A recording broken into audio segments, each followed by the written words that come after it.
Hello everyone, welcome back to the Voyage of Oceanus.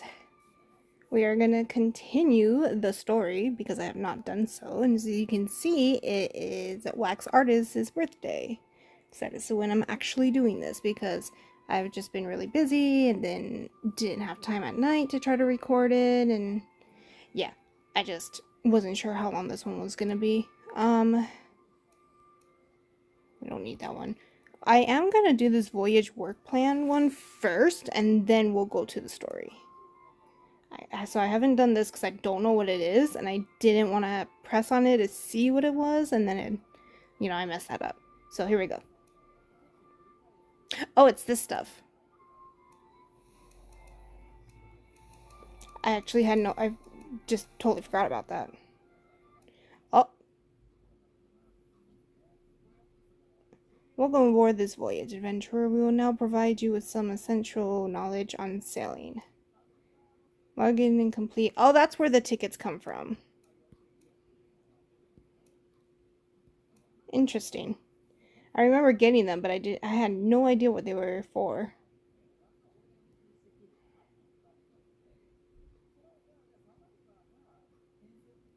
So we're looking for flowers or plants. Okay. Can I do the auto roll? Activate. 6. Oh, there's one.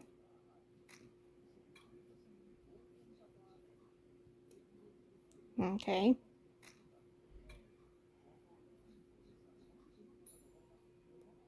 Oh. Oh. That gave us a lot of dices. Oh, that's what we needed too. We just need one more.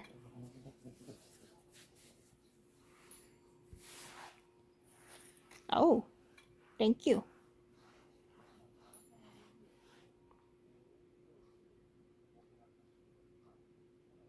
They're very rewarding if you can take a guess. One of these two has a collectible in it, then it's yours. Let's see.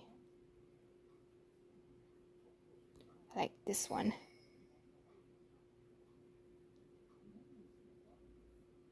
Oh, nice! That's what I needed.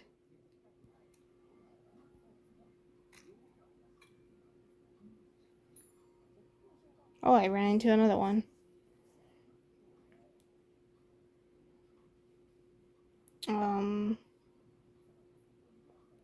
I guess. Well, we'll see what happens. I don't know if that was a good trade or not. Oh, it may have not been because we just got another one of those. I ran into another one.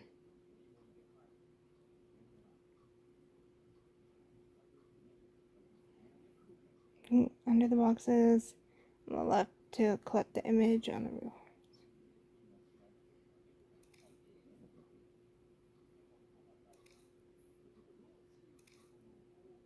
Aha!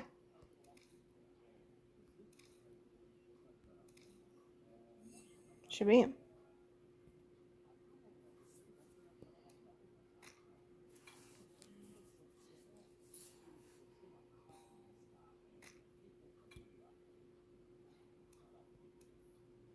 Oh, I got one of those again. I want to stop that so I can freaking press on this. Is that it? Oh. Okay, well, I guess we'll just waste all of our dices then. Oh, oh!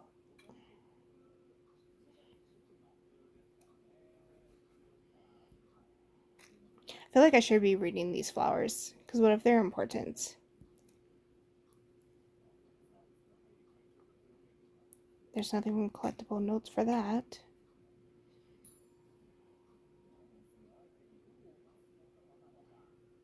Oh, you can have one of these.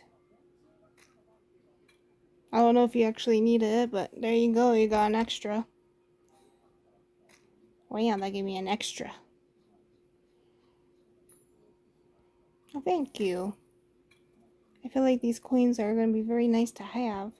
Wow, okay, now I'm just getting this one. Shoreline Purslane, Sesuvium portula castrum, castrum, found near rocks and coastlines of a tropical island. Grows throughout much of the world, often appearing in coastal or mangrove areas. It has thick, fleshy leaves with a glossy surface and blooms pink or purple flowers. This plant is highly adaptable with the ability to tolerate salinity, alkaline soil, and strong winds. Interesting.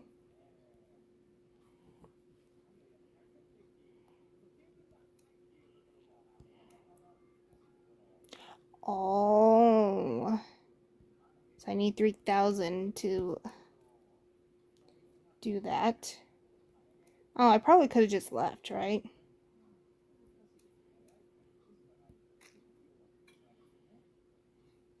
Like once I got everything. I should be reading those, and I'm not.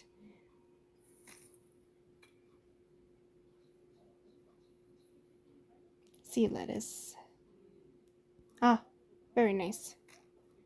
Do I have to collect more to get, like, more information about them? I already got that. Primrose. Oinothera laciniata.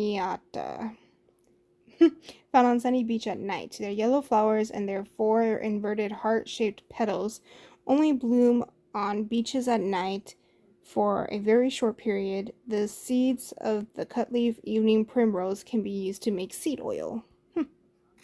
Okay. So what are the tickets for?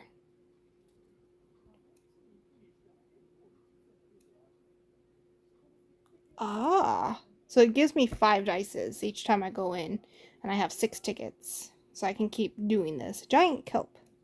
Very nice. Don't got nothing for that.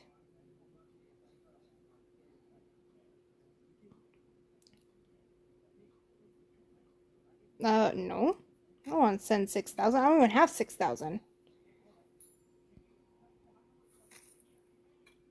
Oh, and that gave me 4 dices?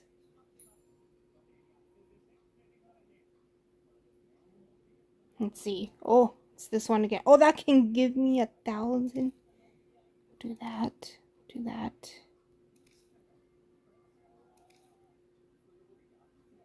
How is this gonna work? Ooh.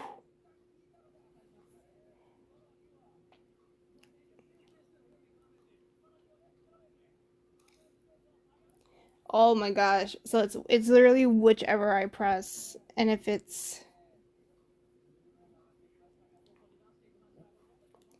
I would really like either the red or the green, but I feel like I'm going to get the yellow. Damn, I knew it. Darn.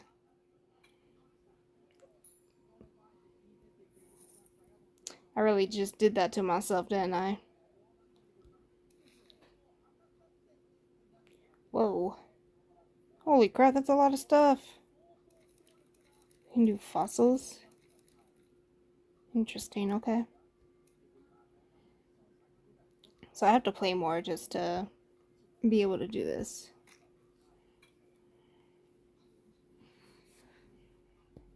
Oh, hey, look at that. I think I just need one more, right? Oh no, it shows 4 out of 4, right? So can I just leave? Oh, you know what? We'll just finish it then. We'll just finish off the dices. Oh, we got a lot more dices.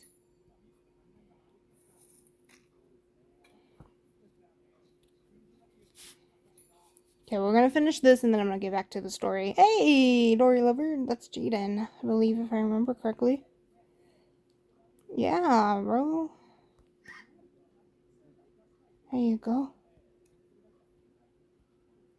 Oh. What? Oh. Oh.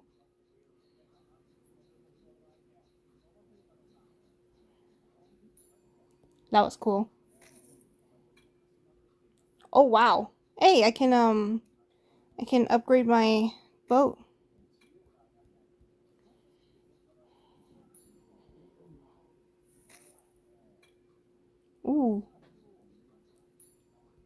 Oh my gosh. This one's just never gonna end, is it? I got another giant kelp. I'm just trying to end this. No, why do I keep getting that? I mean, that would be nice if I needed stuff, but I don't. I got everything. No, we don't need that. Oh, okay, that's not too bad.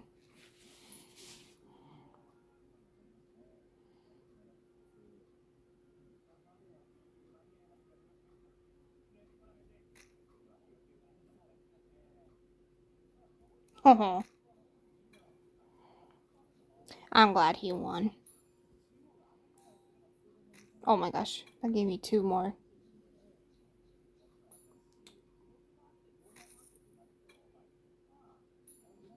Uh-oh. I didn't know my ship could take damage. My ship.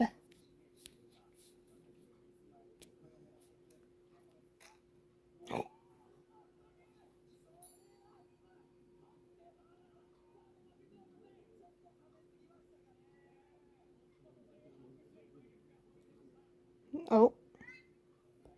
Who is this? Wow. Okay, we just tied. Hey, give me those coins. Thunderstorm ranges. Oh! Ouch. No! No! I don't need any more. Just let me finish this.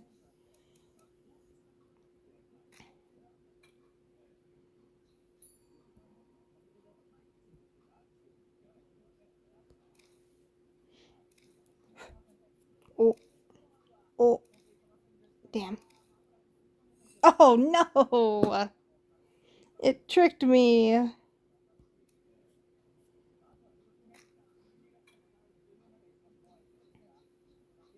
No more.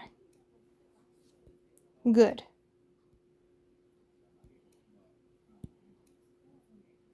Holy molies. There's a black market. Wow. We'll sell 2 of those. Okay. Oh!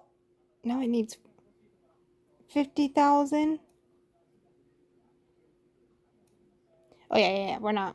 Shoot. Shoot! I just went in. Well, depending on how long this takes, I might try to edit it, but if it's more than an hour, then you guys are just gonna have to deal with watching this.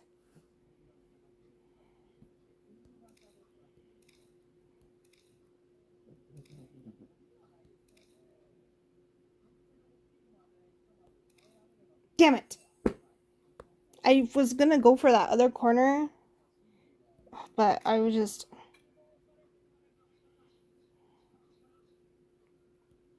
Oh, we're at the fossils. I didn't read what that fossil said. I feel like the more I find stuff, the more it tells me about it. No, stop giving... Oh my gosh, that gave me so much.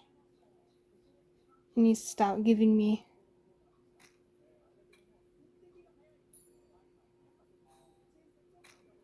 Whoa! That was cool. I have a green dice.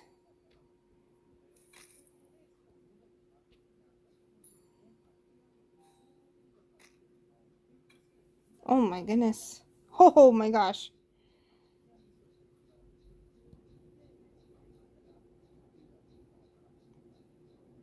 This is a crazy game of dice right now. Usually I have played so many of these type of things in different like app games. Because a lot of like the idle RPG games do this kind of stuff. And I mean, I'm not a big fan of it just because it's always the same thing. And I just feel like it's like super boring. But this one, they kind of changed it up. It's actually kind of interesting. Especially with the different dices. Like, I just got 40. I've never ever thought I would ever see 40 in something like this. Oh gosh. And I get more dice. Oh my god, that one gave me so much. No, I don't need that. I'm trying to save my coins up so I can update my ship. I'm already at 11,000. Oh, it does look like the more you get information about it. Oh my gosh.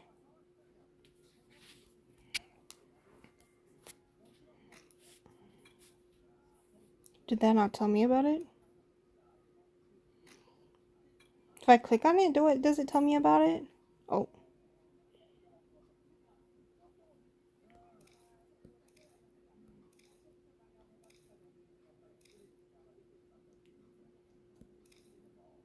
What?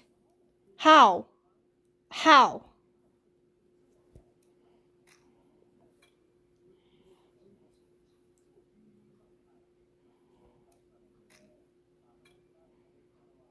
That's like the third time that I've gotten just the yellows. And I feel like that was such a random spot.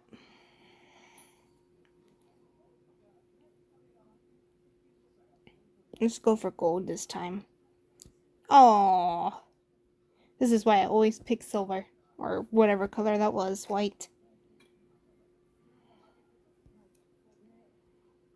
It looks like I finished this one again. I got 8 more. Extra dice. I don't need extra dice. Oh my gosh, it just gave me 9.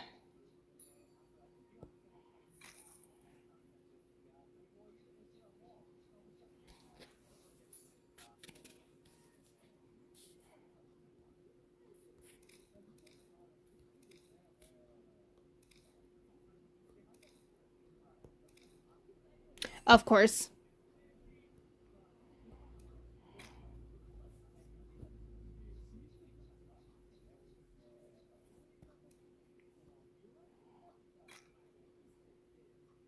I guess it's not too bad to get more information about the stuff that we don't give me a lot. Oh, thank God. Only gave me 3.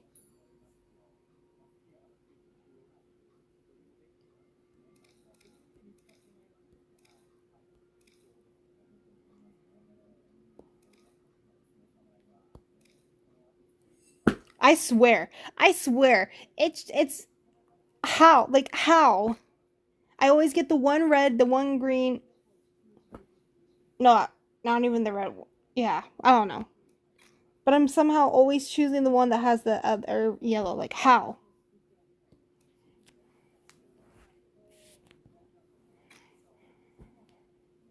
Bro, I've been doing this for almost 20 minutes now. It needs to stop. It needs to stop giving me so much stuff. I think I need to find one more of those and then I'll have the description about it. No, I don't need that.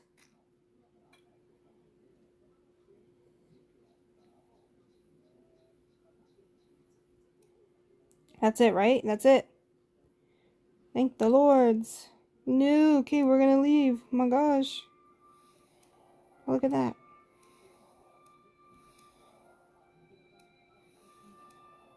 I can get any more of these.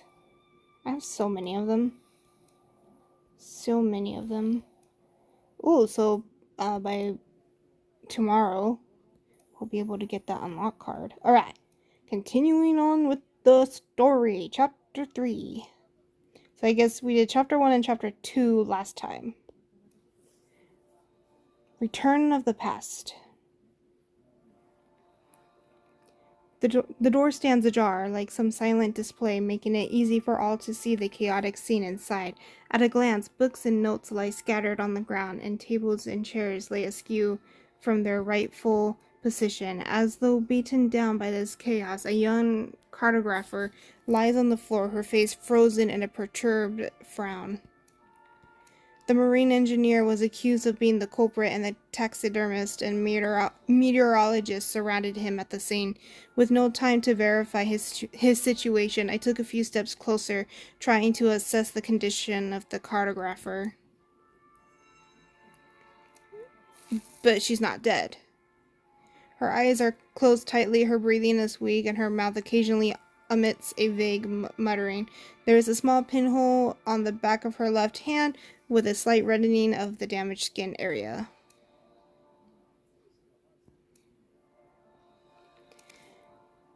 The cartographer's vital signs are relatively stable, but she demonstrates no cognitive or neural response to each external sounds. She has entered a deep state of unconsciousness.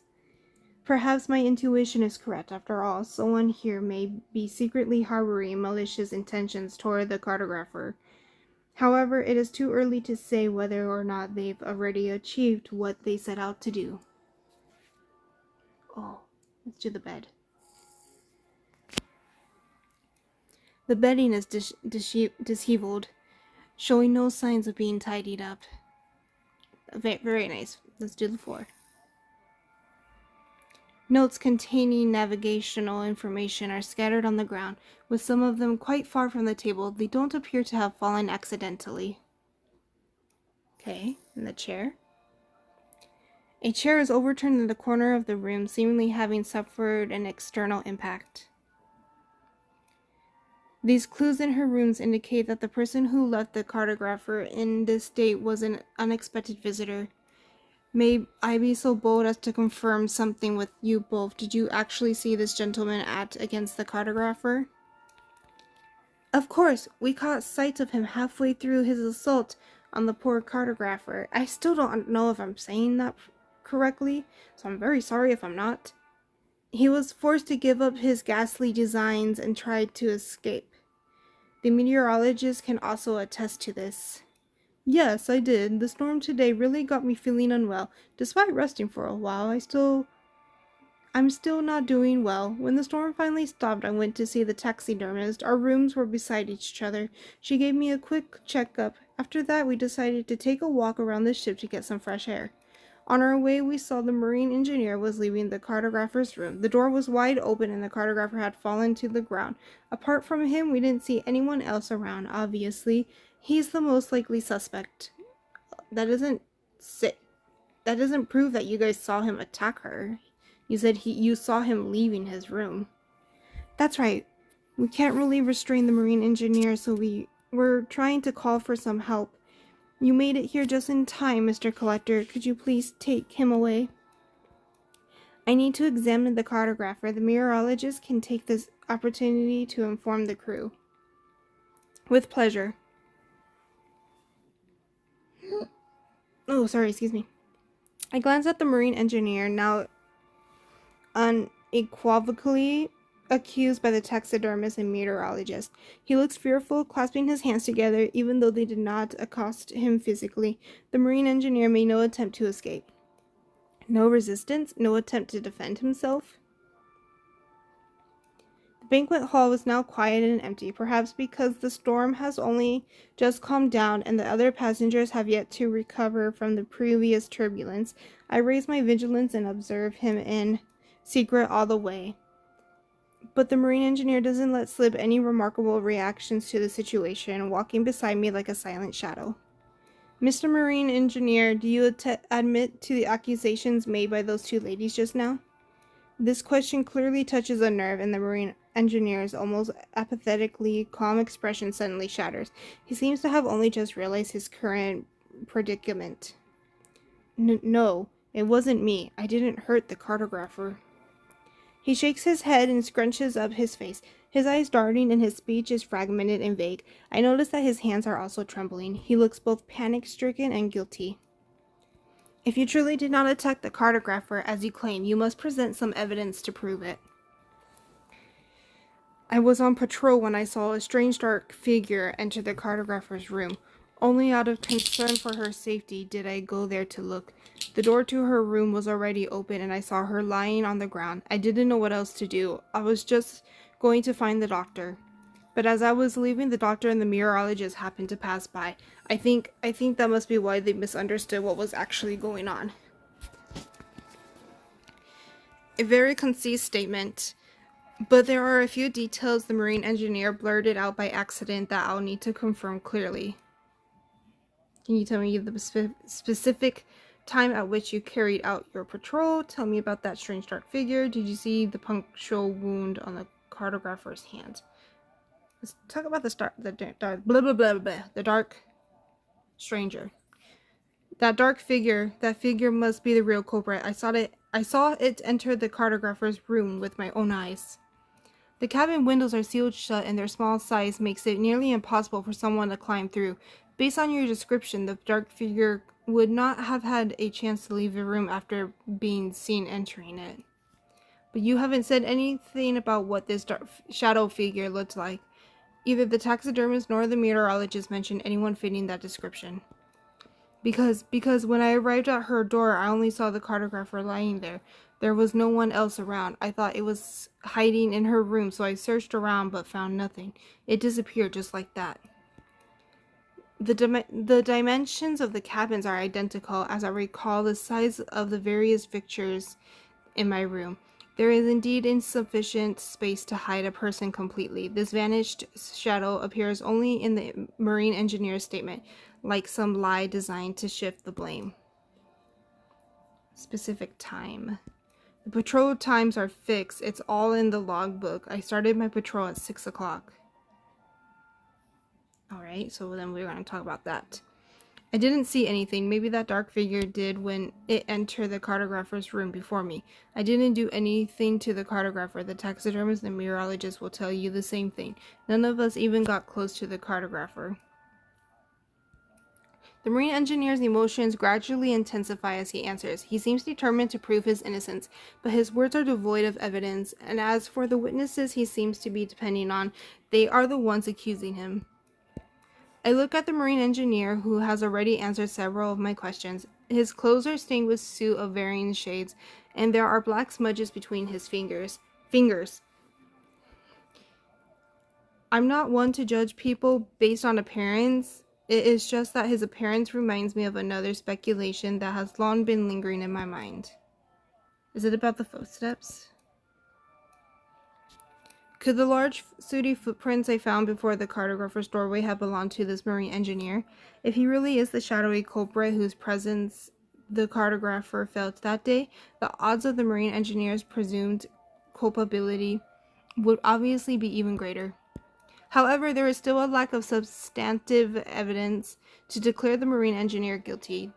The puncture wound on the cartographer's hand must have been caused by some yet-to-be-discovered syringe barrel or the needle itself. I need to find it. Moreover, I need to investigate possible reasons he might have for targeting the cartographer.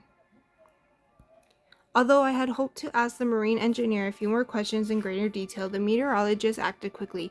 The benefactor walked into the banquet hall with her at his side. The taxidermist and meteorologist have already told me about the incident. It is indeed our fault that such a person was allowed to board the ship as part of the crew. I'd like to express my sincere apologies to all those among you whom this has impacted. The research expedition will not be affected, and the culprit will receive appropriate punishment once we dock. For now, we will keep a watchful eye on him. Wait, Mr. Benefactor, it really wasn't me. Someone went into the cartographer's room before me. That's the real culprit here. The marine engineer tries to prove his innocence, but just as I still have doubts about his claims, the benefactor does not believe in the mysteriously appearing and disappearing dark figure he speaks of, and even presents new evidence. If you're not the culprit, why did we find this in your room just now? The benefactor holds a syringe that is missing its needle, which is exactly what I had hoped to find. It is astonishing that you should volunteer for this expedition, yet clandestinely dare to concoct such a nefarious scheme. The marine engineer appears poised to argue further, yet the sheaf of documents presented thereafter by the benefactor seems to drain every ounce of vigor from his being. Rendered silent once more, and now more dejected than at the outset of all this, the marine engineer meekly follows behind another sailor summoned by the benefactor. Proceeding to the room selected for his solitary confinement, what secrets should these documents hold? Were these materials also found in the marine engineer's room? Indeed, he placed these alongside the weapon. Perhaps this is the very reason he harbored ill intentions toward the cartographer. The benefactor hands me a stock of documents, which I presume briefly. The pages show signs of aging, their edges tinged with yellow. Save for a smattering of fresh suit marks, there are no further creases or folds, indicating they have been meticulously preserved. I hope this letter finds you well. The Isambard is currently anchored at port, so we're supplying for the journey ahead. In this brief moment of reprieve on shore, I hasten to pen the observation I've made these past few days. You know, my heart has always been captivated by the azure expanse above and the birds that glide freely within it. Yet the scholars aboard this vessel pursue the mysteries of the deep sea with a fervor that eclipses my own, particularly Professor Schilling. Can you fathom such a thing? The leader of a scientific expedition, a man of such esteemed stature, lending to attentive ear to the trivial discoveries of a mere avian enthusiast such as myself, and engaging in discussion on methods to better my observation of these creatures. Though my duties lie in the basic upkeep of the ship, merely observing their scientific endeavors has enriched my knowledge greatly. Alas, due to the stipulations of my confidentiality agreement, I am unable to detail the wondrous marine specimens and the peculiar geological structures we've discovered as far as any specificity. I don't like words. But I believe that when this long voyage comes to a close, these findings will significantly broaden the world's understanding of its oceans. Birds are thankfully not bound by the secrecy of a aforementioned confidentiality agreement. Thus, I plan to collect some unique feathers during our travels as a gift for you. I hope you cherish these distant greetings. Enclosed with this letter is a photograph of a fork-tailed storm petrel I spotted at the port. Friend. Your faithful Martin. Your faithful friend, Martin. I read that so weird. There's more. Blessings upon every mail carrier. May this letter find its way safely into your hands. The captain has informed us that we shall embark on our voyage tomorrow, setting sail for the enigmatic Oceanus. I have only ever heard this place mentioned in legends, and now I am preparing to delve into its mysterious waters. Professor Schilling is an exemplary leader and has thus far navigated our course without incident. He assures us that he has conducted ample research on Oceanus, and while there may be those on board who harbor fears of these tales, I trust in Professor Schilling's ability to guide us through this momentous exploration. This journey is expected to take a month with no stops at port in between. Hence, my observations and experience will have to wait until I return before they can be shared with you. I brought along a homing pigeon we trained together. May it serve as your eyes when witnessing the wonders of Oceanus. As an aside, I am aware that you are far more adept at tinkering with mechanical contrivances and metal trinkets than I am. Would you happen to know how to mend a break in iron so that it appears nearly invisible? It's a jellyfish pendant, and one of its tentacles has snapped at the end. Please, I implore you to think of a solution. Professor Schilling seems to attach great importance to it, and I wish to assist him in some way. May our sails catch favorable winds until we meet again. Right back soon, your anxious friend, Martin. The first few pages are letters written by a man named Martin in a casual tone. From the contents of the letters, it appears he was a crew member aboard the Isambard 25 years ago. This collection of documents appears to be arranged in chronological order. The bottommost sheets bears the distinct marks of having been wrote, and its script is untidy and marred by frequent corrections and words that have been crossed out entirely. I may not be able to return, none of us may. Words redacted. Professor Schilling has been rendered unconscious by an unexpected jellyfish sting. No, perhaps it was no accident. Professor Branley has now taken the lead, but he will lead us into perdition. I have little recollection of this crew's member's name, as he was not among the survivors of the shipwreck. However, the accusations in this final letter seem incongruent with the survivors' accounts of Professor Branley. The rest of the materials consist of neatly organized news reports and clippings, all related to the maritime disaster 25 years ago. A significant portion of these documents pertains to Professor Branley's whereabouts and the cartographer's public statements later on. It is evident that the marine engineer harbors a keen interest in Professor Branley and the cartographer. Coupled with the letter writer's animosity toward Professor Branley, could this be his motive for attacking the cartographer? Rest assured, Mr. Collector, every infraction he has committed will be met with corresponding legal actions upon docking. How fares the cartographer? Do we not need to make post haste to seek the requisite treatment for her condition? We have examined her. The cartographer has been afflicted with an unknown toxin and has yet to regain consciousness. However, her condition is stable and there is no immediate threat to her life. After discussing the matter with the crew, it has been decided that we should maintain the schedule of our scientific expeditions as originally planned. After all, the cartographer herself is determined to prove that Professor Branley's tales over the years were not mere fabrications. We are nearing our destination. I believe the cartographer would prefer to seize this opportunity to gather results that support her father's work. After the benefactor calms our spirits, he departs, yet the taxidermist remains. As the ship's sole medical professional and an eyewitness to the incident, I require her confirmation of numerous inquiries.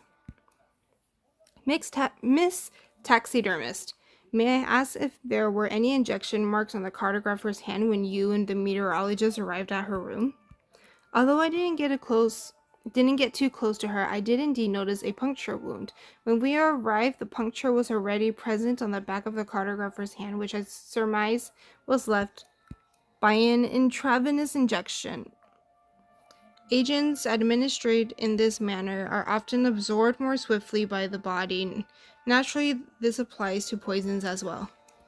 I noticed that the syringe found in the marine engineer's room bears a striking resemblance to the one you used before. Were these both distributed by the benefactor? Those are among the stranded supplies provided to the crew, similar to the pre-prepared medications and luggage issued to us, uniformly customized by the benefactor. However, theoretically speaking, medical supplies should only be distributed to me alone. A regular marine engineer would not have access to them. You mean to say... Until now, I haven't paid much heed to the secretary of the medications distributed. I presume the marine engineer must have seized an opportunity to pilfer a syringe from somewhere else. You also believe that it was he who attacked the cartographer? This being the case, I assume you did not witness the shadowy figure the marine engineer spoke of, nor encounter anyone other than him at the time. No, I still felt a bit seasick even after the storm calmed down. It was at that point that the meteorologist approached me for help, as she was also suffering from her own health issues. After providing her with the necessary medical care, we ventured out together. The deck was empty, and as we walked from the banquet hall to our cabins, we encountered only the marine engineer along the way. I noticed the taxidermist's restrained impatience. The unfortunate incident of the cartographer almost occupied the entire evening.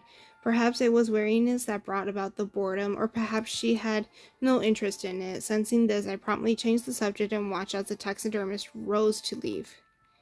While the syringe's timely appearance allows for a motive to be gleaned from the documents, I cannot rely solely on conjecture for my deductions. There remain untold elements in the marine engineer's testimony. I must uncover what he is concealing. Only then can I, with a clearer conscience, indict him for the crimes he may have committed. The night is getting late, and it appears that everyone has retired early tonight. The banquet hall and deck are empty, except for the loyal helmsman standing watch. A thick fog envelops the ship, seemingly swallowing everything in its path. The sailing log has yet to be updated with today's crew duty information.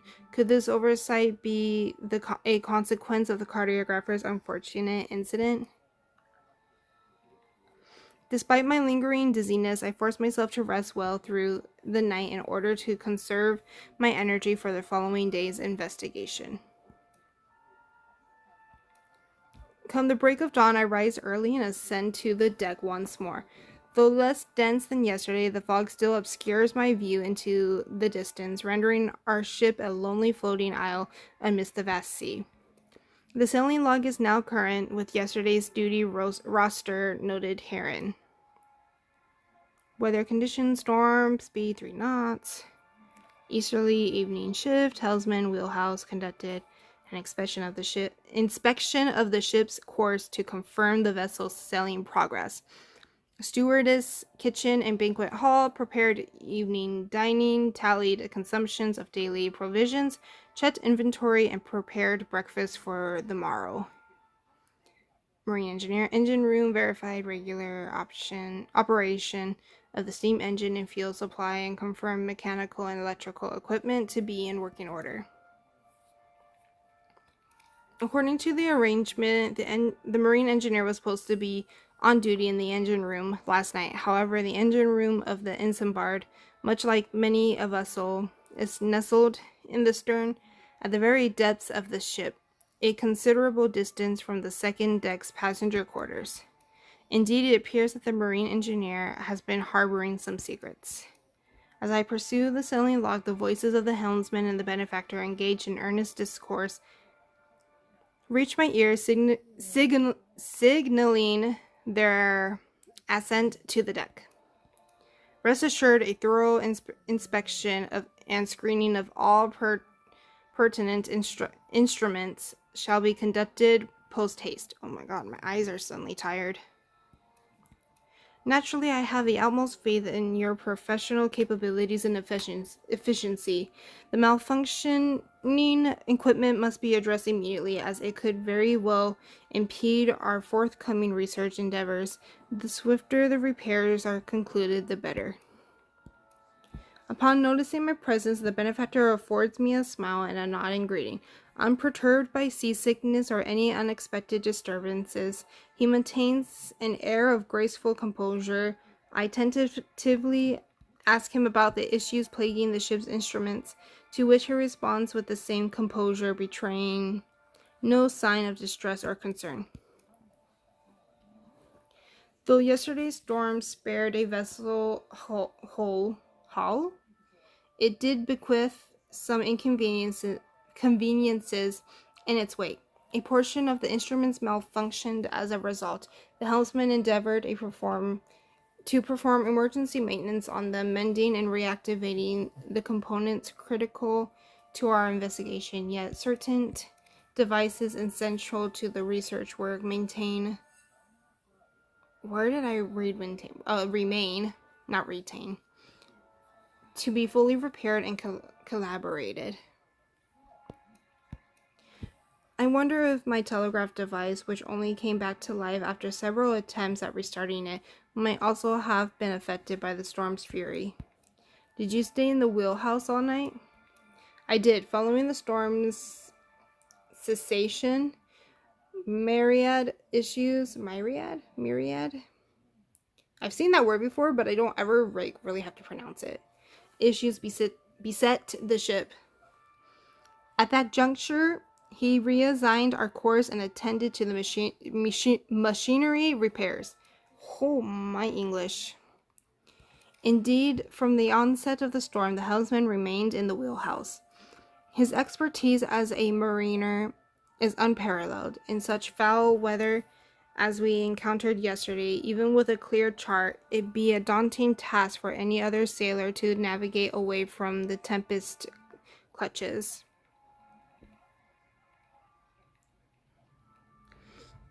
The vessel, though tossed about helplessly in the storm's fierce embrace, emerged free of any irreparable damage once the tempest abated. Such nautical prowess would be considered exceptional even amongst the grandest fleet harbored in the great cities ashore. More importantly, such tasks are invariably accompanied by the comings and goings of numerous crew members, whose reports and attentiveness to technical aspects ensure that the one at the helm remains ever visible, ever vanishing from the sight of others. You're well versed in the intricacies of our voyage, and the evident that you have devoted considerable thought to these matters. It can scarcely be deemed laborious. I merely engaged in a brief consultation with the helmsman in the wheelhouse to collaborate our course last night. Beyond that, I took my repose in my own quarters, a respite far less taxing than the continuous toil faced by the engineers.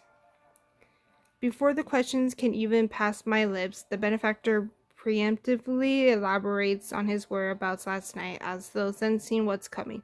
His readiness to divulge such details almost gives me the impression that in their eyes I still possess my detective identity. Every soul on board is toiled with fervor to ensure that the scientific expedition succeeds.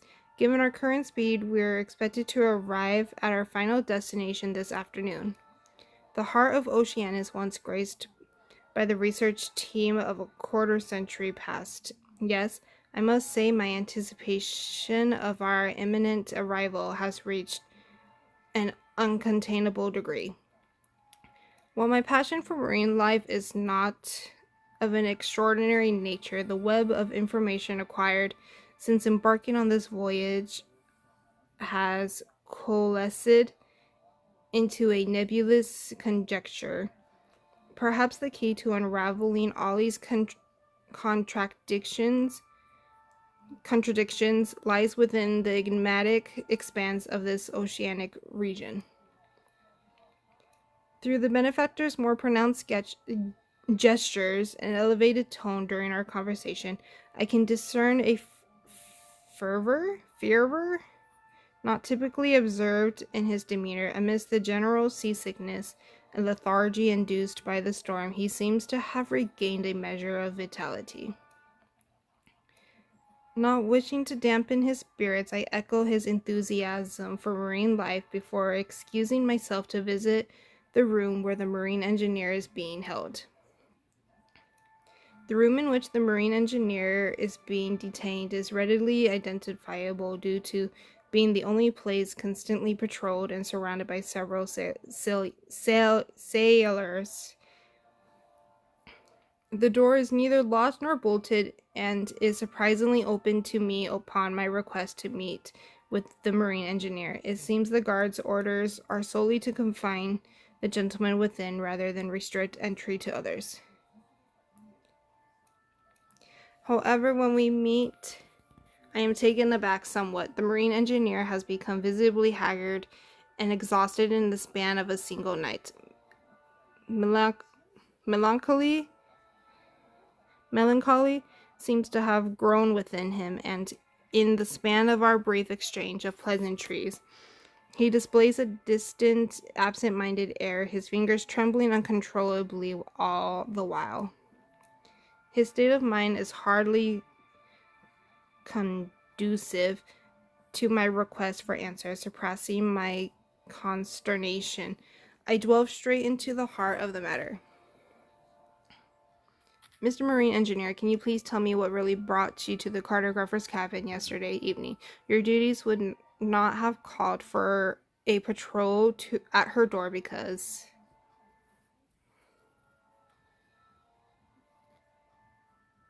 Where's the work schedule? According to the notes in the sailing log, marine engineer, blah, blah, blah. Your appointed patrol was within the engine's room's confines, deep in the belly of the ship. It wasn't me. It really wasn't me. I just remembered wrongly. I made a mistake in my recollection at the time. I was indeed patrolling the engine room, but on the way I heard some strange noises coming from the cartographer's room along the way. So I went to check out of concern. I was there out of concern. And still you replied to me with falsehoods. The engine room and the passenger cabins are not in the same deck. Even if they were on the same level, given last night's weather conditions, it have been quite the challenge to discern any sound. This would have been doubly true for the marine engineer, stationed as he was at the bottom of the ship.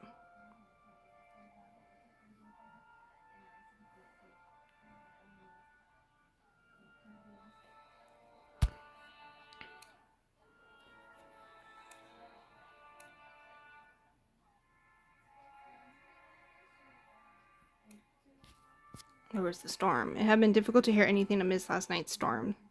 The storm last night had not completely come to an end when I encountered you. In addition, the machines in the engine room also produced significant noise. How could you have heard any sound originating from the cartographer's room so far away? By spinning such lies, you only serve to pile a fresh layer of suspicion upon yourself, Mr. Marine Engineer. He appears resolute. Perhaps a shift in approach is warranted. An inquiry from an angle of greater consequence to him.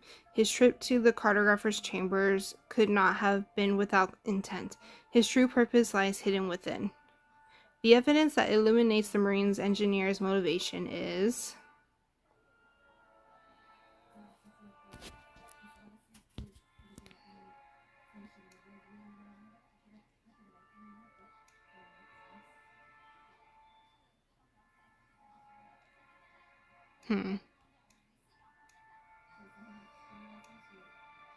These letters of corresponding with the engineer aboard the Ensign Bar 5 years ago reveal that the marine engineer's participation in the current voyage was no mere coincidence. After all, he came prepared, evidently poised to undertake some deed in honor of his friend. The bond you shared with this friend of yours was sincere. Do you now wish to cast such a noble camaraderie under the shadow of iniquity? What? The document retrieved from your room speaks volumes, sir. You were acquainted with an engineer aboard the Ensign Bar 25 years ago. It was him, was it not, that you sought the position of marine engineer aboard this craft after all these years, all in order to approach the cartographer? Did he also appear in Professor Branley's notes? He had a habit of writing in his diary. Professor Branley mentioned such a person in his account of the incident, the one he called the Charybdis. Yet in the chronicles penned by Professor Branley, Charybdis is depicted in a state of intense turmoil, hence the moniker. This stands in stark contrast to the cheerful and serene prose found in the letters of the marine engineer. I am indeed uncertain of your true intentions, but you should resolve to guard it as a secret more important to you than life or death. Even if you claim innocence, the syringe found in your quarters casts a shadow of doubt, and the evidence of witnesses at hand are sufficient to brand you and your associate as premeditated aggressors and violators of trust upon our docking. To persist in such a manner would only serve to heap further infamy upon this Charybdis. A quarter century after that fated voyage. Wow, they really use some big words in this one. Or words that I don't normally read and see. He may have violated his confidentiality agreement, but that was because Professor Branley deceived him first. He was just acting out on his own sense of righteousness and morality. Oh, she's kebab. I pressed that way too fast because I forgot that that's how it was going. Yes, you're correct. I took the initiative to venture to the door of the cartographer's room. Having completed my duties ahead of time, it was safe, as everyone was in their own rooms. I wanted to confirm the events of that voyage with the cartographer, as she undoubtedly knows more about Professor Branley. My friend, although many people now refer to him as Charybdis, you can clearly see from the letters that his favorite themes were the sky and birds, and his personality was completely different from Professor Branley's portrayal of him. His admiration for Professor Sholing, the leader of that expedition, was profound. He repeatedly asked me for advice on mending the professor's damaged pendant to perfection, and worked it tirelessly. It was a gesture to reciprocate the kindness Professor Sholing never failed to show him. And did you tell him how to fix it? Because his persistence was so great, I indulged his curiosity, yet the technique I shared with him could not restore the broken object to its original state without leaving a trace. Ultimately, an opening still remained. But you see, he was a kind-hearted soul. Whether Professor Branley's account was flawed or something's changed him, I cannot say. His actions did indeed skirt the rules, hence my desire to seek a discreet, confidential moment with the young cartographer. Yesterday, I merely thought it was an opportune moment, but as I approached the cartographer's door, I saw a shadowy figure from afar, a figure that slipped into her room.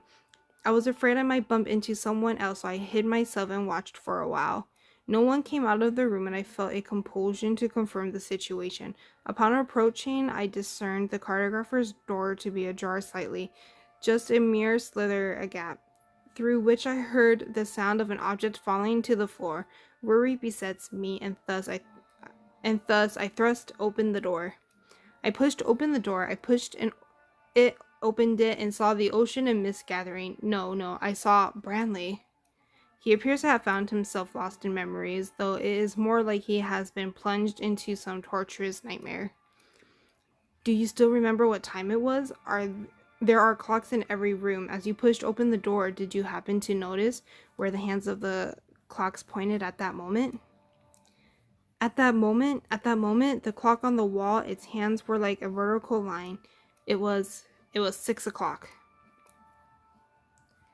That was the shadow, the cracks in the darkness, the eyes of a monster peeping out. I noticed fine beads of sweat oozing from the marine engineer's forehead. His pupils dilate slightly, and his limbs begin to tremble uncontrollably. It seems he is barely aware of any of this, immersed only in his own frantic thoughts. This physiological manifestation are reasons unbeknownst to me, strikes a chord of familiarity. It appears just like.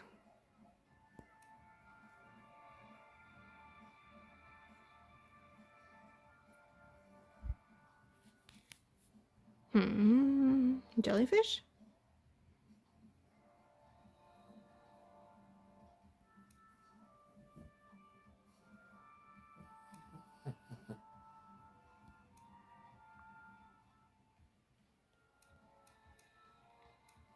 It is just like the toxin I encountered before. Upon reflection, there are many similarities between the conditions of the marine engineer and the cartographer from last evening. However, this toxin has been proven to take effect only through ingestion or direct injection through the epidermis.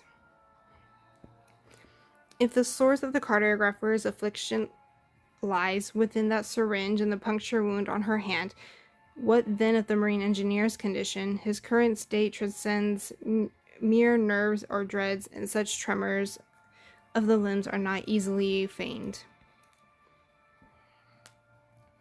Mr. Marine Engineer, let us not dwell on the misfortunes of last night for now.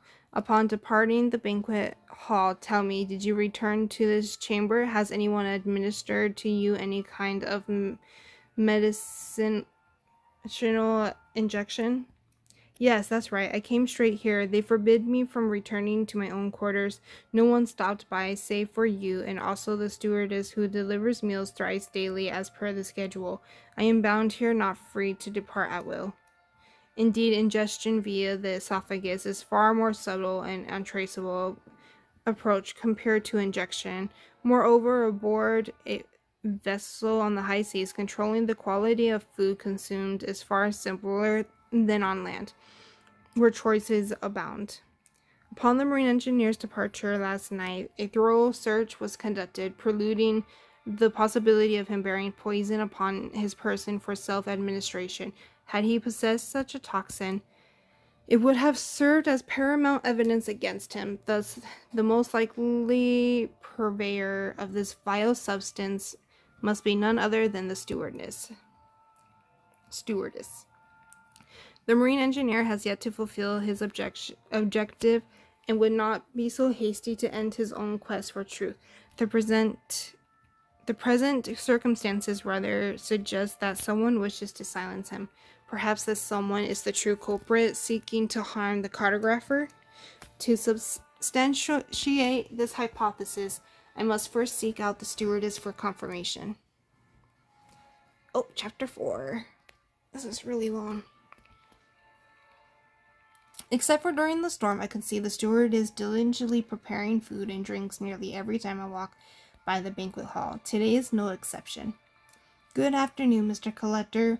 Would you care for a bite to eat? This afternoon marks the journey's end, and I've prepared a celebratory feast for everyone. Thank you, but I still feel a bit seasick. Would you be so kind as to deliver my lunch directly to my room later?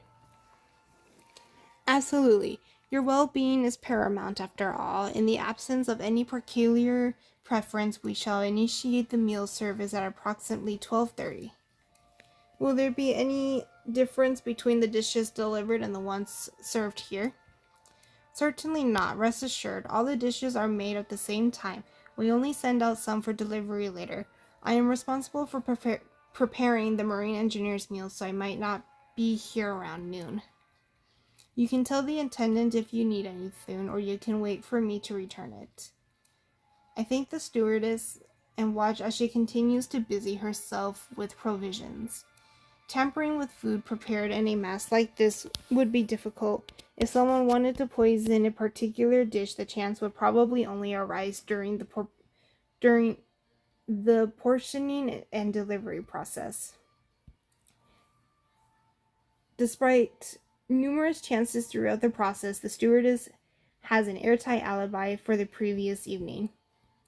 She spent the whole afternoon in the galley riding out the storm with some drinks, and then got down to business after sobering up. She did inventory and prepped meals, only taking a quick break at 10 o'clock p.m. Everyone coming in and out of the galley, as well as the accostician and photojournalist in the banquet hall, can attest to her whereabouts. She had no opportunity to target the cartographer, yet it is quite plausible that she poisoned the Marine Engineer. However, garnering evidence to this effect poses quite a challenge. However, poisoning the Marine Engineer indicates collusion with the true culprit. If the stewardess is the perpetrator, it's unequivocally proves to vested interests aligned with the one who sought to harm the cartographer. I haven't seen stewardess getting particularly close to anyone during the journey, and the crew members I spoke with shared similar observations. If not through personal ties, a passenger who could interact with the stewardess openly and without arousing suspicion while possessing the means to procure such poisons. The taxidermist who had ample opportunity to handle marine life and medical apparatus, and the benefactor who directed the stewardess in the delivery of meals, both appear rather suspects. Coincidentally, both of them are in the banquet hall at this moment, but I can't really hear their conversation from here. Feigning an interest in the maritime vista beyond the windowpane, I subtly closed the gap between us. Are we almost there? I'm really looking forward to seeing all those unique little creatures. With merely half a day's travel from our destination, we've already entered the wondrous waters. Theoretically speaking, we should be able to spot the same kind of specimen creatures that the pioneers came across 25 years ago in the samples we're collecting today. The report is quite friendly.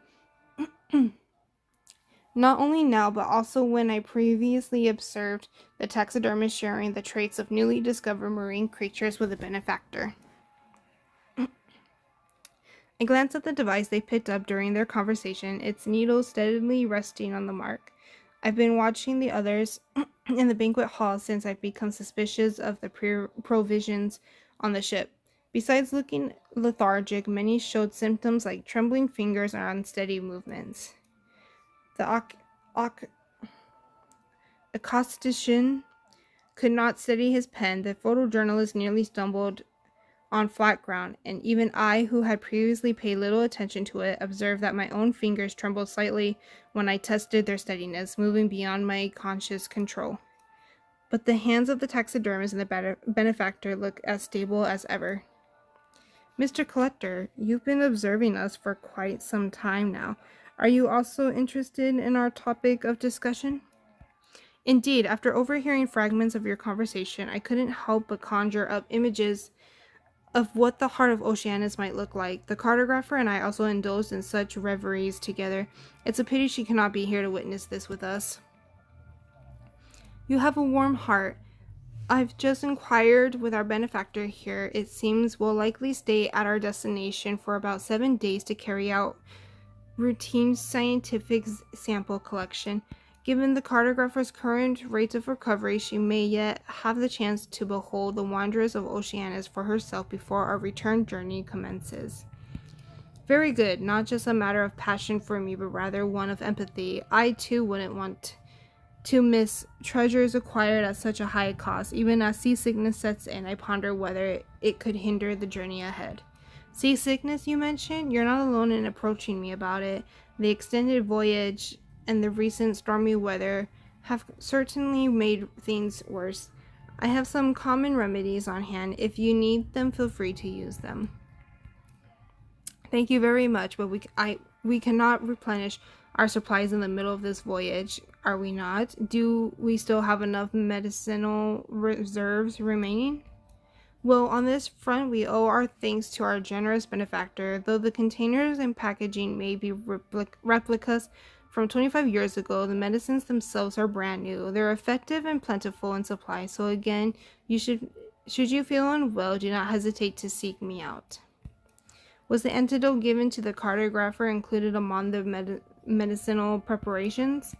I noticed the taxidermist pause for a few seconds, then reveal her usual smile. Of course, thanks to our benefactor's thorough preparations, the specific antidote was included. Otherwise, the common remedies would not have sufficed to save the cartographer's life.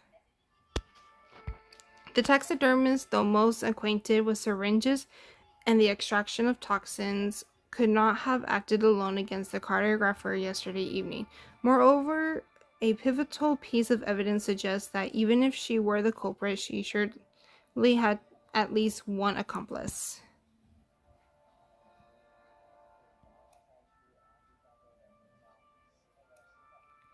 The key item that directly implicates the culprit. The taxidermist, though most acquainted with syringes and extractions of toxins, could not have acted alone against the cartographer yesterday evening. Moreover, pivotal evidence. Is it her with the...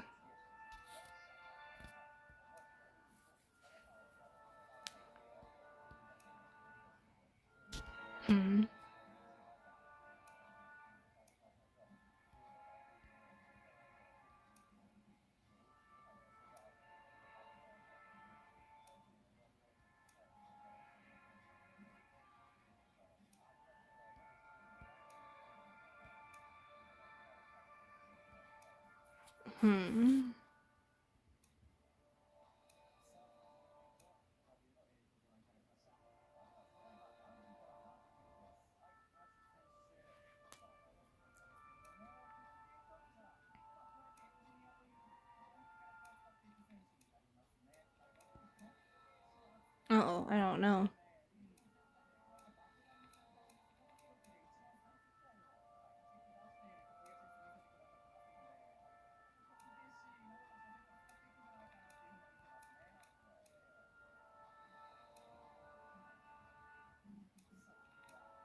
Oh my gosh, I don't know.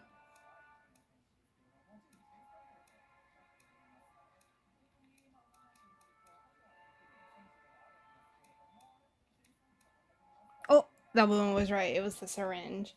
Freak, but I was pressing so fast. This is precisely the item when considering the situation from the perspective of the marine engineer not being the culprit. The syringe did not belong to him. However, it was rather placed in his room by the real pre- perpetrator in an attempt to frame him. From the moment the marine engineer set off on patrol until the benefactor appeared with the syringe, there was always at least one person by the taxidermist's side. The individual who placed the syringe in the room would, to the very least, be privy to the incident and perhaps might even be the true mastermind behind it all. The benefactor's influence is clear throughout the ship, from arranging the stewardess to serve meals to having medicine prepared for the taxidermist and even directing the helmsman to alter the ship's course. As the main decision maker on board, his capacity for influence exceeds that of the taxidermist. Stewardess, or marine engineer, he is capable of overseeing much more, including obtaining poison or procuring a syringe if needed. Such frequent appearances make it hard to believe he was unaware of the incident involving the cartographer. Perhaps I should inquire more carefully about his movements at that time. May I ask where you were yesterday evening, Mr. Benefactor? Yesterday, you asked. Well, I sought out the helmsman to adjust our course, then I paid a visit to the taxidermist for some medical assistance as I was feeling a bit under the weather. Eventually, I had to retire to my quarters and stay there in seclusion until the meteorologist showed up at my door bringing the news of the cartographer's unfortunate situation. Subsequently, my attention was wholly consumed by the arrangements for the suspect's handling. You two were present at the time, but I trust these proceedings have not escaped your memory. I merely seek to ascertain your whereabouts at 1800 yesterday, since the taxidermist had already encountered the meteorologist by then, and neither mentioned your presence last night. It stands to reason that the medicine was procured earlier, does it not? In the testimonies procured thus far, each individual possessed an alibi at the time of the cartographer's unfortunate incident. However, the benefactor should his whereabouts at that time remain unaccounted for, would have ample opportunity to commit the deed, yet an unexpected interjection arises as someone unforeseen steps forth to vouch for him. I saw the benefactor at 1800. He was descending from the deck when a group of birds had just left their nests and pierced through the thick fog, preparing to chase a school of fish floating on the ocean's surface. As the atmosphere and composition were so remarkable, I was compelled to capture the moment in a photograph. Although the stewardess and acoustician in the banquet hall seemed not to notice at the time, I did see the benefactor. Here is the photograph.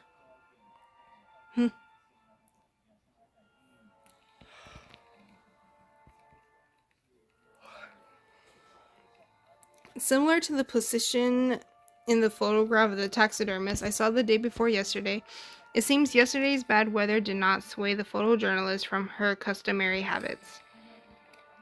Recently, I have consistently ascended to the deck at this hour to photograph such avian gatherings, with each day's results archived by me personally.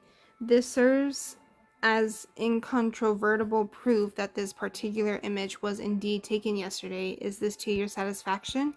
I am aware that the photojournalist has not aired her thoughts directly, discerning the skepticism in my words. She is now effectively inquiring whether I can eliminate the benefactor from my suspicions. To my surprise, the photojournalist, who had minimal interactions from the benefactor before, has suddenly come forward on his behalf, Could it be that he is not the culprit after all? As this thought crosses my mind, I notice a fleeting look of surprise on the benefactor's face. But why would he be surprised? That's right. As the photojournalist has stated, I had just concluded my consultation with the helmsman regarding the adjustments to our course and was poised to return to my quarters. The time this occurred, which you have demanded so precisely, was the very moment the cartographer's mishap. Do you suspect that I might harbor ill intentions toward the cartographer, sir? It was merely a question born from personal curiosity. If I have caused any offense, I tender my apologies. That's quite all right. I completely understand your sentiments. You have indeed demonstrated quite considerable concern for the cartographer ever since her incident. To my knowledge, you appeared at the cartographer's room rather promptly, too. Perhaps you might indulge my curiosity in return. A question for a question, so to speak. What were you engaged in prior to this incident? The benefactor's tone is gentle, yet his words carry an implicit sharpness. Prior to the theoretical moment of the cartographer's attack, I was in my room. Strictly speaking, I too am a person of interest who lacks an alibi. I was feeling a little seasick at the time and was resting in my room. Thus, no one witnessed your whereabouts at the time of the cartographer's incident. Forgive me, I jest, of course. This was merely a retort styled in your own manner of reasoning. Should you persist in deducing the culprit based on who was alone after 1800, you will clearly find yourself among the list of suspects as well. However, I believe you must also be aware that it is impossible to convict someone based on their evidence alone. Otherwise, you would have found yourself implicated alongside the marine engineer. But in truth, we all know it was he who harbored a malicious intent towards the cartographer, do we not? At this point, I can only grant the benefactor a perfunctory response while contemplating how to further investigate the gentleman in question. The time may not be precise, as the photograph lacks any items that could serve as a definite temporal reference. All I can observe are the seabirds that have taken flight each evening of late, haunting the marine creatures that ascend at the time, a phenomenon that typically signifies a substantial gatherings of organism upon the ocean surface. The photo itself has not been forged, but it may not necessarily have been taken at the corresponding time. If he is the culprit, I must find some clue to prove this. My knowledge of the marine life habits is constituted of merely a patchwork of information hastily gathered before departure, hardly comparable to the scholarly reserve of my fellow voyagers aboard this vessel. Thus, in anticipation of the scheduled scientific examination, I ascend to the deck at an early hour, intent on observing the impending creatures before the others. The seabirds in the photojournalist's photos are drawn by an abnormal gathering of organisms at twilight each day. I plan to observe them today to confirm the specific time of their congregation. However, perhaps the hour is still early, for the sea's expanse lies devoid of their silhouettes, revealing instead a different scene of wonder. The persistent sea mist obscures the sun, yet the ocean surface is alight with a constellation of bioluminescence.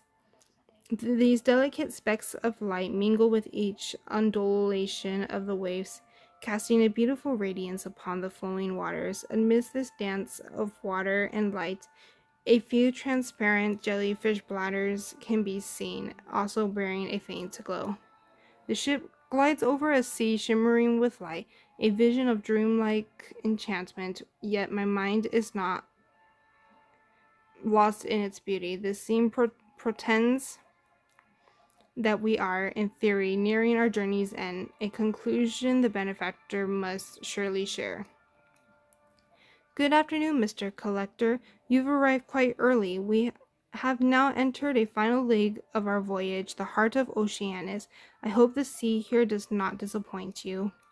While it differs from the tales Professor Branley told, in my eyes it remains wondrous and beautiful. Tales and reality often diverge. Trawling will commence shortly. Please bear with us. I catch sight of the helmsman stepping out of the wheelhouse and giving instructions to several sailors. Oh my god, I can't read. Following the benefactor's guidance, they proceed to check the instruments needed for the upcoming investigation, turning some on and adjusting others in preparation for their use in the ocean. Have the devices damaged each last time not been repaired? No, that's not right. These instruments do not appear damaged, merely inactive. Observing closely, I know they only attend to those with mechanical structures, magnetic components, or electronic elements. This familiar sensation concerns me. This doesn't seem to be the work of the storm, more like a few days ago when we passed through a region of intense magnetic fields. However, we not left them behind. Have we not left them behind? Wait, without landmarks to discern our direction and with the sun shrouded in mist, it should have become even harder to navigate our direction. I take out my compass and watch as the pointers on it spin aimlessly without any sign of reaching a direction. A hypothesis slowly crystallizes within my mind.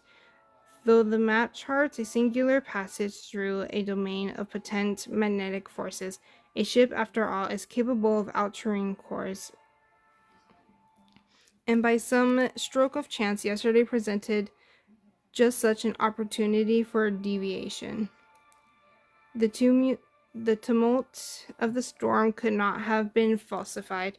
If the vessel did indeed alter its course yesterday, revisiting the region of intense magnetic fields and thus leading to the malfunction of our instruments, then this act must have transpired.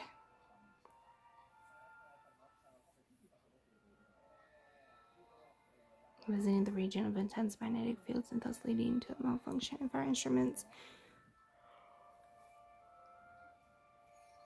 After the storm,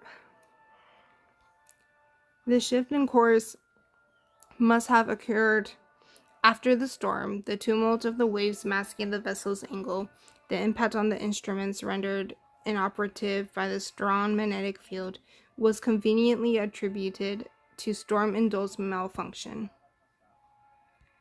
The crew may be able to readily mend and activate the apparatus within the areas of the ship, yet they cannot promptly restore the items affected within the passenger chambers. Hence, an object exists that can mark the time of the ship's second passage through the potent magnetic field. This object is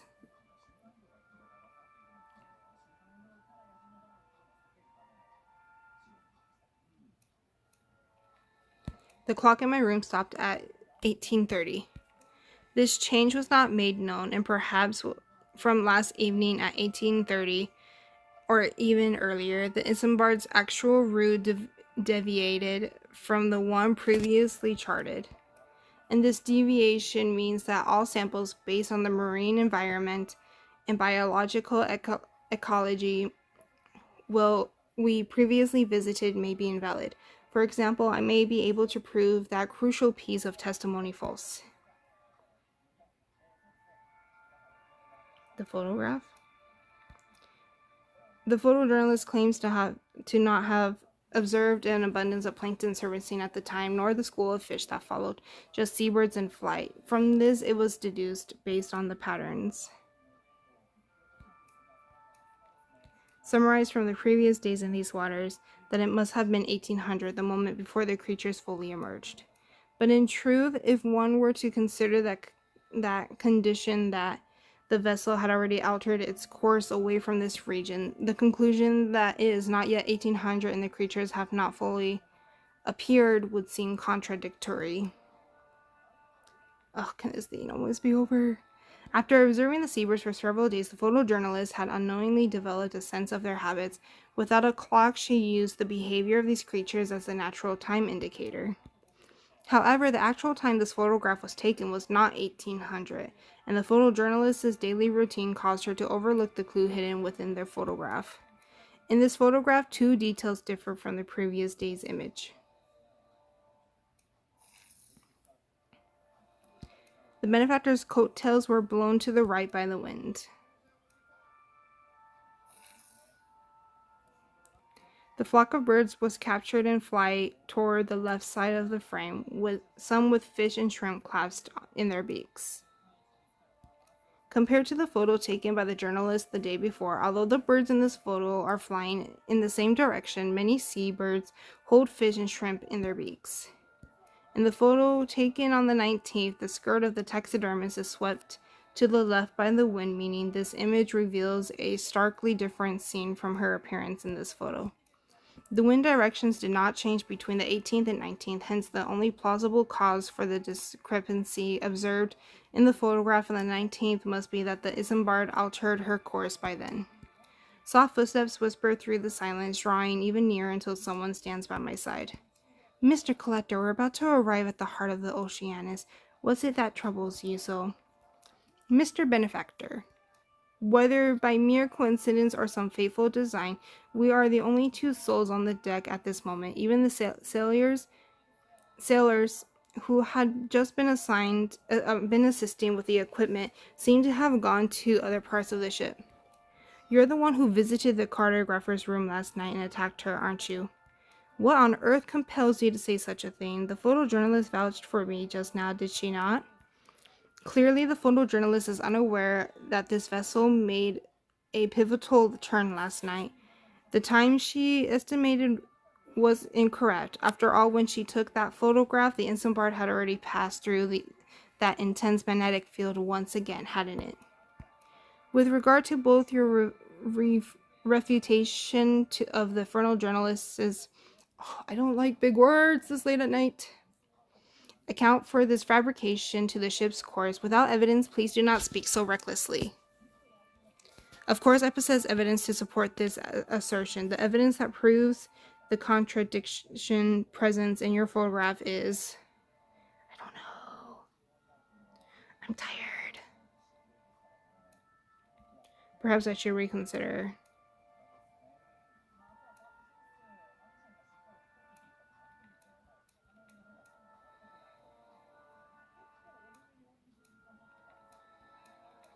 How is it not that one?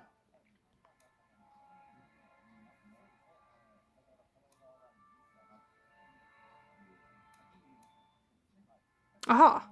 According to the sailing log yesterday, wind directions and hydrological environment were no different from the day prior, yet in the photograph taken yesterday, there lies a stark contrast to the one of the taxidermist the day before. The direction of the wind had shifted. The easterly winds have been consistent in recent days, so why in the photograph does your coattail flutter to the right while the taxidermist's skirt ripples to the left? I can only guess that we've changed our course with the sea devoid of landmarks to use as a reference point. It's nearly impossible to determine if our direction has truly changed. The other discrepancy in the photograph only solidifies my conjecture. The seabirds, while flying in the same direction as they were in the photograph from the day before yesterday, now clutch fish and shrimp in their beaks. This is what seabirds look like when homeward bound, and it is common knowledge that their nests are not within the peculiar ocean habitat. It stands to reason, then, that the direction of the return could not possibly coincide with that of their foraging. The flight paths of the seabirds are opposite, yet they exhibit the same behavior in two different photos taken at different times.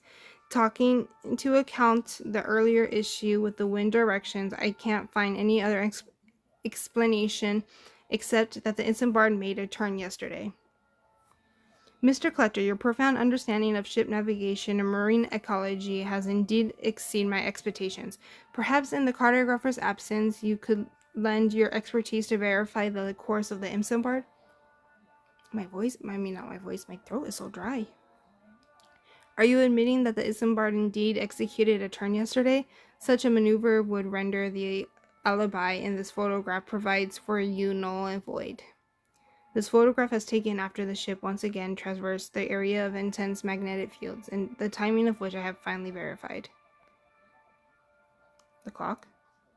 You may have restarted the ship's instructions, but it is far more challenging to promptly mend the devices affected in each person's quarters. The clock stopped at 18:30, marking the moment yesterday when the Isambard changed course. The photograph taken by the photojournalist came thereafter. Mr. Benefactor, it appears no one can account for your whereabouts at 1800 yesterday evening. Perhaps at that precise moment I was indeed alone. To my knowledge, you were in the same predicament. If this fact were to be construed as proof of any misdeed against the cartographer, then you too could be implicated as my accomplice. The cartographer's charts and guidance have saved us considerable time. Now that she lies unconscious, the crew must expend far more time than before to ensure we do not lose our way. What reasons would I have to harm our guide on such an important voyage? Now, as the final piece of the puzzle falls into place, I find myself enveloped in a mist that has lingered here for 25 years. A premonition grips me. I am on the cusps? I have no idea. Of unveiling the truth, be it the one shrouded in the past or the one that lies before us in the present. Guide, perhaps I can finally deduce the benefactor's true identity, and that decades-old account. Only two vacancies remain, Kraken and Priester, and the one pertaining to the benefactor can only be Kraken? A guy buried in the ocean, Kraken, believed that there was something nobler than life, which the vast majority of the other passengers could not seem to detect. The benefactor is the Kraken, the guide of the voyage, and the trustworthy provider of value is probably the ship's only doctor who can monitor people's physical conditions, that is, the present-day taxidermist. Of course, you wouldn't lay a finger on the guide during a voyage, but even though the cartographer contributed some of her charts to the voyage, the true guide determining the Isambard's course is none other than you, just like the Kraken in Professor Branley's story. The Kraken in the story refers to the leader who 25 years prior assembled a fleet for a scientific expedition, a man with a passion for marine life, and now aboard the Isambard, the benefactor occupies this esteemed role. The Kraken in the story did not bring harm to his crew, but instead guided them in the right direction. Indeed, it is as you say, which is why I pose this question to you. Would you, for the sins of others in bygone days, plunge yourself into the throes of new transgression? Mr. Benefactor, you are not the Kraken in any sense. While you may occupy a similar position, resemble his identity, and even share the same bloodline, you are not Professor Scholing. A most intriguing supposition, indeed. These are but tentative deductions. However, you've made no overt attempt to conceal them. Knowledge can be acquired, habits may be emulated, and the demand that we impersonate those from 25 years ago on this voyage has indeed led to some misdirection. However, when coincidence abounds, they can no longer be dismissed as mere chance. I'm curious, why can't I simply hold Professor Schilling's knowledge and views in high esteem, and thus choose to carry on his research? Professor Schilling's theories were nearly lost to time because... Oh no, I'm too tired for this.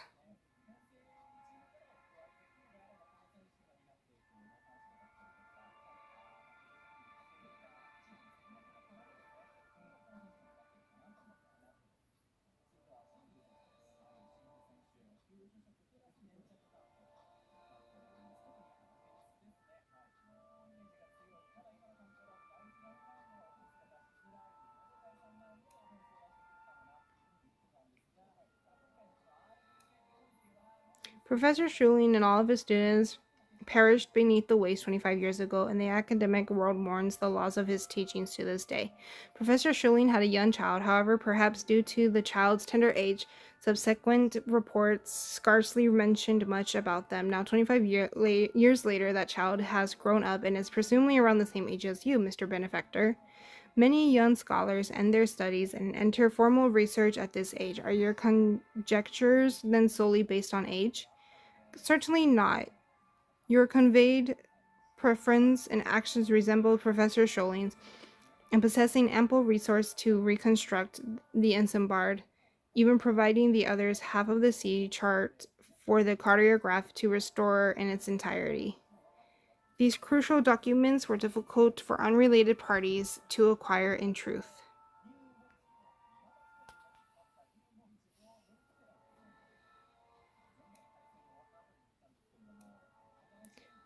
I just guessed. The survivors signed a confidentiality agreement with Professor Branley, leaving almost no documents or information behind. The materials in your hands, however, are clearly different from the direction indicated by the cartographer, yet they are extremely comprehensive, even down to the details of each cabin's arrangements.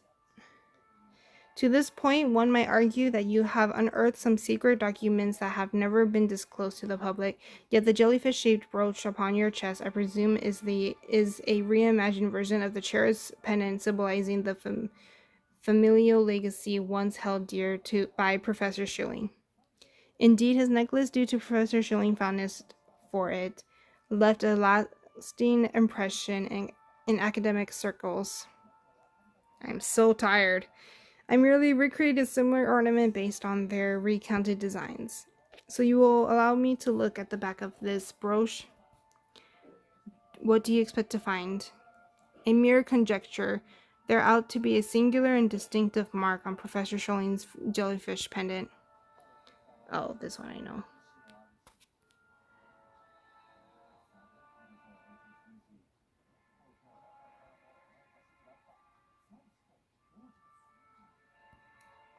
25 years ago, the marine engineer's friend, a seafarer known as Martin, bore a deep-seated appreciation for Professor Schilling. With skills acquired from his friend, he aspired to repair the broken tendril of the professor's cherished jellyfish pendant. The marine engineer told me the method he penned in his missive to this friend. This technique could restore the metal's breech to its original state, albeit leaving behind a minuscule seam. I think should Martin have indeed succeeded in the repair work, he would assuredly position this aperture upon the pendant's least conspicuous reverse side. This technique is only known to the marine engineer and his friend. It stands to reason that any subsequent replicas crafted in the likeliness of Professor Schilling's pendant would not reproduce this particular detail. I'm like, I want to be so into the story right now, but it's so late, and I actually do not like how long they are making this. It's almost been 2 hours. It's already... Well, I did take like 20 minutes with the thingamajiggy. I'm betting if the benefactor is really Professor Schilling's son, the pride he has exhibited in his prior actions suggests that he dons this ornament not for mere show, and that it bears the same familial significance to him. He should not settle for an inferior imitation. There's no need. Oh my god, please finish. Please finish. I had actually expected it to be the cartographer who would discover this detail first, not you. You should have been prepared when you consented to my perusal of the marine engineer's collected documents. His research was quite exhaustive in his quest to uncover the truth for his friend. Is this why you implored me not to compound the sins of others with my own transgression? Oceanus was just the site of tragic maritime disaster. Mr. Collector, as adept in deduction as you are, I am quite intrigued why you would offer such a statement. I have come to know the identities of all involved in Professor Branley's tale, and coupled with the data gathered these past few days, I can intend piece together the truth of the story, one shrouded in death and the dust of 25 years ago past. If this is enough to rattle the benefactor, for it was not a mere shipwreck, the sea does not capriciously cast misfortune upon those who traverse her depths. The sinking of the insubordinate Oceanus, which consigned nearly all aboard to a watery grave 25 years ago, was not wrought by mysterious leviathans or the tempest rage, but by one within her own ranks, the one who poisoned them. Perhaps the cartographer was truly unaware of this and genuinely believed in the tales spun by her father, yet you were eventually privy to it all. From the outsets of the scientific expeditions, you spoke of the toxin that precipitated the incident of decades past.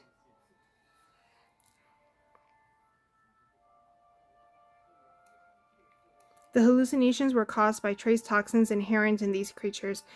At the onset of our voyage, the toxin levels were insufficient to cause significant discomfort, merely minor paralysis and symptoms of visual and auditory hallucination. However, the ecological environment of Oceanus causes the creatures residing here to ferment these toxins within themselves.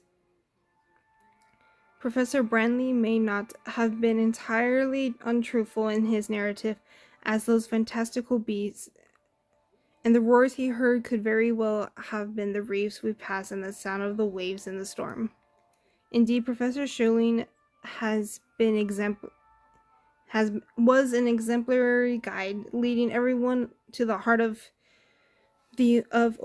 Oceanus amidst the creeping sea mist and failing navigational instruments, the astutely deducing the cause of the crew's progressively peculiar symptoms. However, having observed these symptoms manifest solely in those who partook in the scientific dredging, he suspected they had unwillingly come into contact with harmful marine life, experiencing stings or venomous bites. This oversight caused him to disregard Professor Brantley, whose erratic behavior was ignored amid the rising tension. Yet, from an onlooker's perspective, Professor Brantley's method of administering the poison was fraught with many flaws, was it not?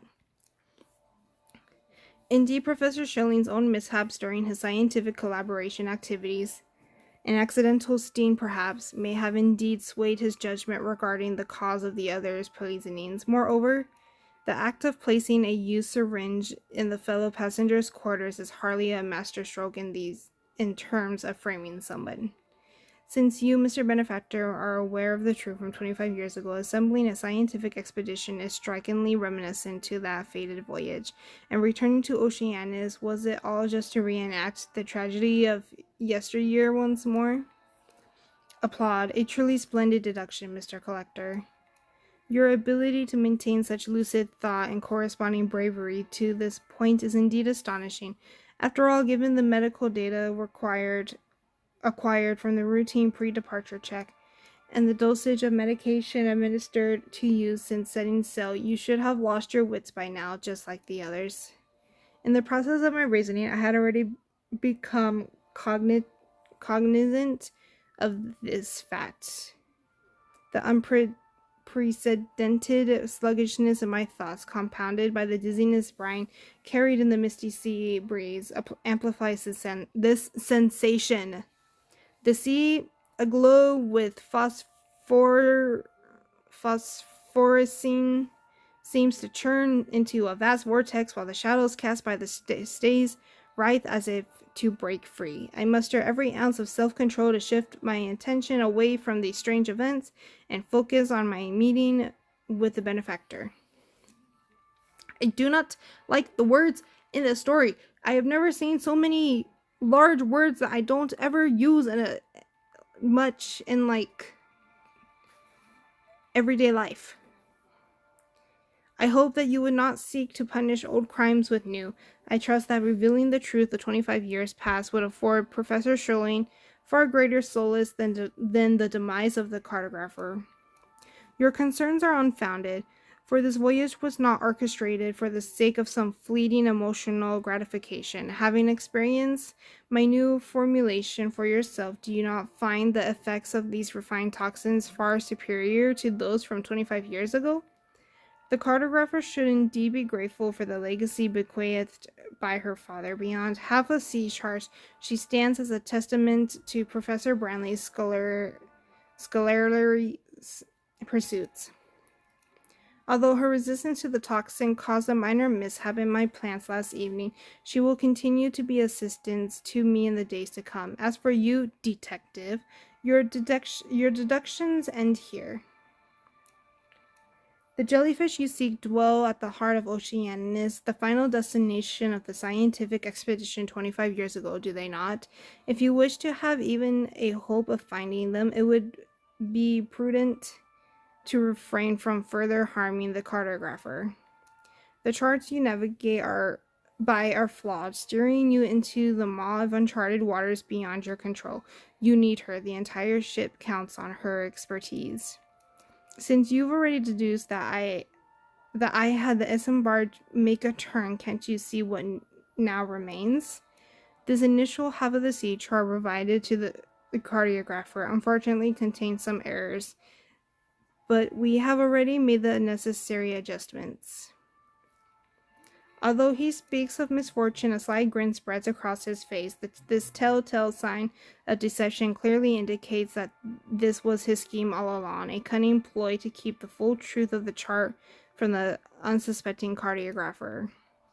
The diligent cartographer remained blissfully unaware of his ruse, pouring her heart and soul into crafting the complete chart, guided solely by the knowledge she held. Yet sometimes fate delights in such ironies.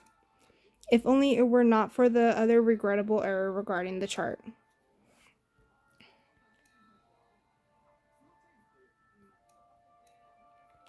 You've clearly ignored the cartographer's tales of wondrous creatures and their legends. For the sake of navigational simplicity, she erased them from the chart, yet in her heart she harbors a steadfast belief in their existence. The cartographer believes in the existence of these mythical beings, and naturally, when drafting the latest chart, she combined the fragmented charts left by her father with the terrains described in those ancient tales. She fabricated not a thing, only aspiring to produce the most complete version in her mind to facilitate the new Isambard's voyage to the imaged heart of Oceanus. Thus, the portion of the charts provided by the cartographer, with its routes and terrains, was also flawed. Perhaps only she knows what alterations she made to that initial half, a secret now kept close to her chest as the Isambard set sail into the unknown. As the world spins faster around my head with every passing second, I clutch at the railing beside me in an attempt to anchor my faltering body, though it offers little respite. Through sheer will, I muster the strength to utter my final words, hoping against hope that they might serve as a bargaining chip to stay the benefactor's hand, if only for a moment. Without her guidance, who knows how long it will take for you to discover the heart of Oceanus, and even if you wish to depart, the sole route proven to be safe, the path of Professor Branley's return, is known only to the cartographer. Never before has articulating simple words felt like such an arduous task, and whether the clarity of my sentence has ultimately been conveyed eludes me. I feel my body and consciousness plummeting all at once, descending into an abyss of darkness.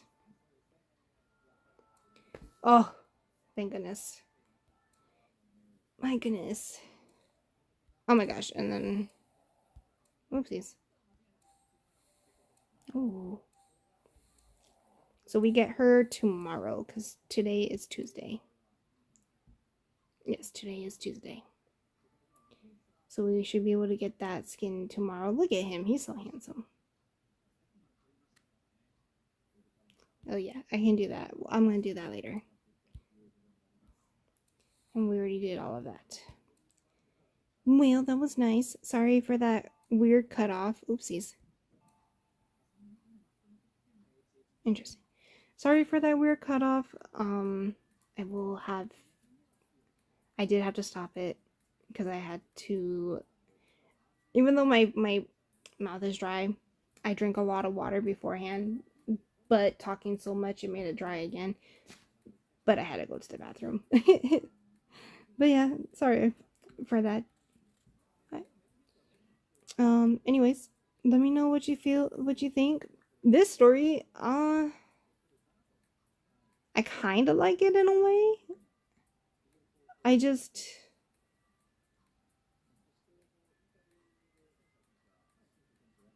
don't know how I feel.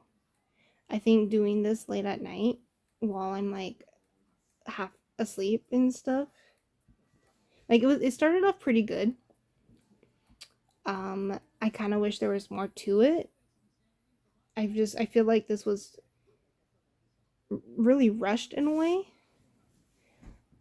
Like we kind of knew what was happening, because like think about the Golden Theater and the one with Succubus, for like the Halloween one.